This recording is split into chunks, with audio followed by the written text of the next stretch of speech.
일단 이 전략 강의 자체는 여러분들 이 기술에서 연속되는 강의이기 때문에 여러분들이 기술 강의를 수강을 했음이 기본적으로 좀 전제가 좀 되어 있습니다. 그래서 만약에 이 수업 자체가 처음이신 분들은요, 제가 이제 공지사항에도 올렸지만은 꼭 필수적으로 여러분들이 수강을 하고 오셔야 되는 강의들이 있으니까 전부 다 무료 특강들입니다. 워크북 활용까지 올려놨으니까 거기에 맞춰서 여러분들 이제 공부를 좀 해나가시면 될 거예요. 뭐 대다수가 기술 강의로 수강하셨던 분들이기 때문에 그때 말씀드렸던 내용을 또 여기서 반복하기는 좀 그렇기 때문에 영상 시청하시고 모르는 지점들이 있으면은 저한테 말씀을 해주시면 될 것 같습니다. 자, 그러면 우리 들어가기 전에 브릿지가 보통 이제 수요일 날 나갔는데 이번에는 월요일 날 좀 드렸어요. 미리 말씀드릴 부분이 있어서 브릿지가 아니라 위클리 한번 살펴볼까요?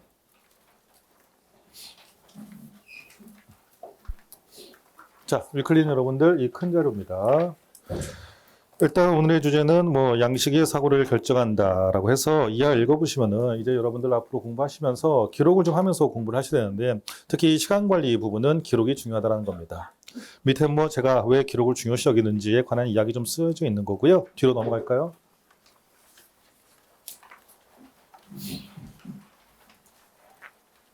네, 여기도 기록지가 하나 있습니다. 자, 해당 내용 설명드리기 전에 여러분들 또 하나 드린 자료가 있는데 이 자료 있죠. 브릿지의 시간 관리 양식 한번 보겠습니다. 이제 오늘 브릿지가 시작이 되었습니다. 그래서 여러분들이 이 브릿지를 어떻게 활용을 해 나갈지에 대해서 명확한 한계를 좀 그어주기 위해서 자료를 좀 준비를 했고요. 일단 좀 기록이 중요합니다. 기록을 해야지 여러분들이 스스로 이제 개선점을 좀 찾아 나갈 수 있을 거예요. 그래서 우리 브릿지 그리고 이 브릿지에 대한 기록을 통해서 여러분들은 시간 관리를 해 나갈 거고요. 운용 전략도 살펴보시게 될 겁니다. 그리고 여러분들의 강약 확인이 될 거예요. 일단 시간 관리는 처음에 28분에서 시작해서 23분까지가 목표였는데 오늘 풀어보셔서 아시겠지만은 이 브릿지가 중간 난이도다라고 우리가 보통 설정을 해놨는데 사실 그렇게 쉽지만은 않습니다. 그래서 최종 24분까지로 1분 정도 늘려놨습니다. 아마 오늘 풀어보신 분들 다수가 와 이게 28분도 힘든데 24분이 될까라고 생각하시는 분들이 있는데 뭐 16회차쯤 되면은 보통 됩니다. 자, 그래서 현재 오늘 기준으로 봤을 때 제 생각에는 3.5개 정도 풀리는 게 정상이에요. 사실 4개 다 풀기는 쉽진 않았을 거고 3.5개가 가장 이상적이다라고 생각을 합니다. 아직 평균은 안 나왔지만은 첫 시간이기 때문에 4개에서 5개 정도 사이가 나오면은 아마 여러분들 대다수가 정상적인 시험을 치르지 않았을까라고 생각은 합니다. 운영 전략이라고 되어 있는데 밑에 여러분들 샘플 표 한번 볼까요? 샘플 표 보시면은 이제 회차 나와 있고요. 규정 시간은 제가 미리 결정해 놨습니다. 그래서 1회 28분, 2회 28분 이런 식으로 결정을 해 놨고요. 거기에 문제별, 뭐 분야별 문제풀이 순서라고 해서 이제는 뭐 선별해서 정치, 문학, 철학, 기술 순으로 풀었다라고 하면서 여러분들이 어떤 순서로 풀었는지를 기록을 해주시면 되는데 일단 뭐 잠시 후에도 설명드리겠지만은 가능하면은 뛰어넘는 제시문을 배제하고는요 왔다 갔다 하는 건 별로 좋지는 않습니다. 나는 과학은 뛰어넘을래. 일단 경제는 뛰어넘을래. 이런 방식으로 뛰어넘는 건 결정을 미리 해 두시는 게 맞습니다.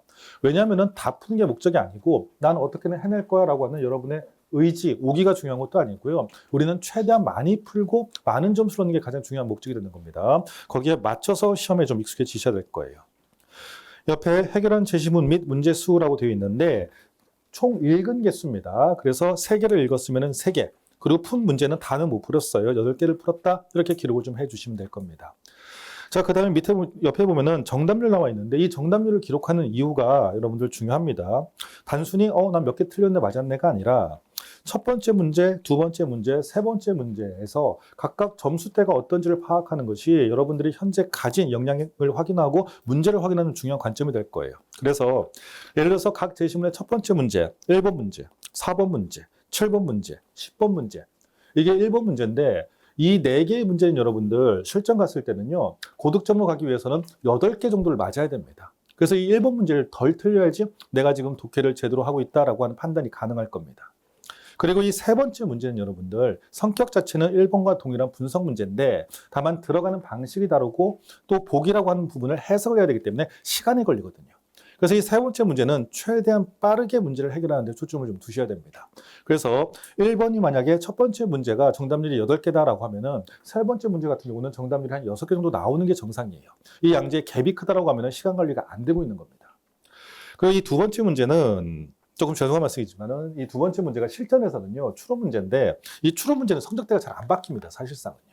그래서 이 부분을 보고서 내가 다른 1번에 비해서 2번이 좀 강하다. 즉 1번은 많이 틀리는데 2번은 좀 적게 틀린다라고 하면은 그 전체 맥락을 파악하는 역량 자체가 좀 뛰어나신 분들이고, 보통 수리적인 역량, 언어적 역량보다는 수리 역량이 강한 분들이 이 두 번째 문제 정답률이 좀 높은 편이에요.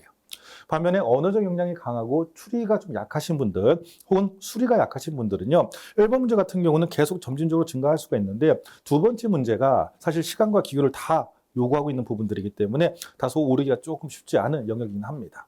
그런 것들 계속 판단해 가면서 우리가 좀 봐야 될 거예요. 그래서 꾸준하게 내가 몇 번 문제에 문제가 있는지 확인을 좀 해 주십니다. 자, 그래서 효과적인 브릿지 활용법 살펴보시면요. 일단 매주 월수 오전 9시에 시작을 하게 될 겁니다. 그리고 같이 와서 주변에 사람들 있는데 뭐 옆에서 막 시험지 넘기고 있는데 나는 시간 관리가 안 되는 것 같아서 걱정이 돼요. 그런 것들 느껴보는 것도 시험에서는 중요하기 때문에 지각하지 마시고 현장에 오셔서 시험 보시기 바랍니다. 자, 그래서 28분에서 24분까지 나가게 될 거고요.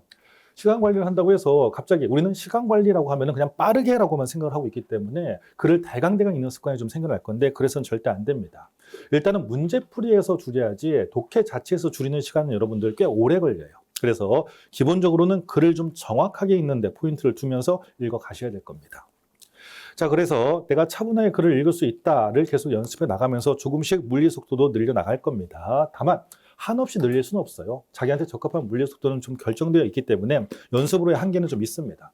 따라서 그 이후에는 지속적으로 정리하는 분량 그리고 문제풀이 방식에서 속도를 줄이게 될 거고요. 그 방안에 대해서는 꾸준히 제가 설명을 드려 나가게 될 겁니다. 그리고 양식 바로 기록을 해 주시고요.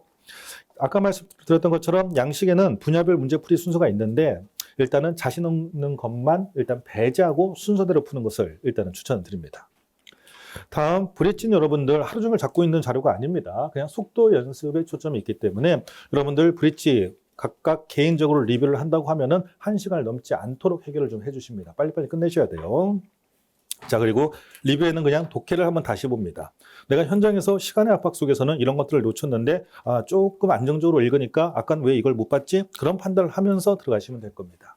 그러면서 문제 전반도 다시 한번 풀어보시고요. 틀린 문제 확인하시면 됩니다. 그리고 이제 문제 자체가 여러분들 이해가 가지 않는 부분들이 있을 거예요. 사실 이제 모의고사가 가장 아쉬운 점은 뭐냐면은 제시문 자체는 거의 윤문의 형태이기 때문에 큰 문제가 없는데 모의고사는 문장 자체가 우리의 해석을 요구하고 있는 좀 난해한 잘못된 문장들이 등장할 가능성이 좀 있습니다. 그런데 그거를 해결을 못한다고 해서 여러분들이 거기에 빠져 있을 이유는 없습니다. 여러분들의 잘못이 아닐 수가 있는 거예요. 그렇기 때문에 이해가 안 된다라고 하면은 너무 집중하지는 않습니다. 가볍게 그냥 넘어가시면 돼요.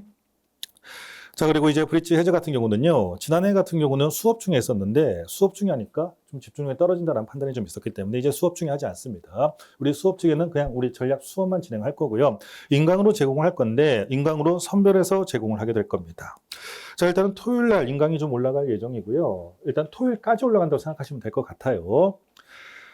다음에 이제 브릿지 모의고사에 시간 많이 투자하기가 좀 어렵다라고 하면은 중요도가 상대적으로 이 기능적인 훈련 연습 외에는 떨어지기 때문에 제가 선별해드린 제시문만 복습하셔도 되고요. 오늘 같은 경우는 두 번째 제시문 그리고 세 번째 제시문 철학하고 경제 제시문을 이제 여러분한테 해제로 제공할 예정이니까 거기에 맞춰서 복습을 좀 해주시면 될 것 같습니다. 첫 번째 과학 제시문 같은 경우는 여러분들 천천히 읽어보시고 해설 보시면 해설 잘 되어 있습니다. 보통 이해가 가실 거고요. 마지막 제시문은 쉽습니다. 그래서 해제가 좀 필요 없을 것 같습니다. 그리고 두 번째 제시문 같은 경우는 철학 제시문이기 때문에 철학은 좀 꾸준히 연습할 필요가 있어서 제가 해제로 제공할 거고요. 세 번째 제시문 같은 경우는 마지막 문제가 계산하는 문제가 좀 있는데 그거는 일단은 모의고사 리트 형식은 아니에요. 리트에서 그런 문제가 나오지는 않습니다. 그러니까 와 이런 걸 어떻게 풀지 그렇게 생각하실 필요는 없으나 해당 제시문이 다루고 있는 개념 자체가 좀 의미가 있기 때문에 그걸 설명드리는데 초점을 두면서 이번 주에 여러분한테 인강을 제공을 하게 될 예정입니다. 자, 그래서 여러분들 이거 브릿지 꼭 기록해 주시고요. 다시 위클리로 돌아오시면은 시간관리 연습은 이 브릿지 근데 일주일에 2번밖에 안 되는데 시간관리 연습은 매주 진행을 좀 해 주셔야 됩니다. 그래서 여러분들 이제 별도로 시간 관리를 기록하라고 제가 오늘 우리 공지사항에 저희 모든 과정은 뭐 예습범이라든지 이런 것들은요 꾸준히 공지사항에 계속 올라가니까 틈틈이 확인을 해주세요. 공지사항에 아래와 같은 양식을 좀 올릴 거니까 여러분들이 그 양식 출력해서 사용하셔도 되고 변형해서 사용하셔도 될 겁니다. 혹은요, 이 양식 굳이 아니더라도 여러분들 나름의 방식으로 기록하는 걸 추천드리니까 꾸준하게 시간 관리 연습을 좀 진행을 해 주시기 바랍니다.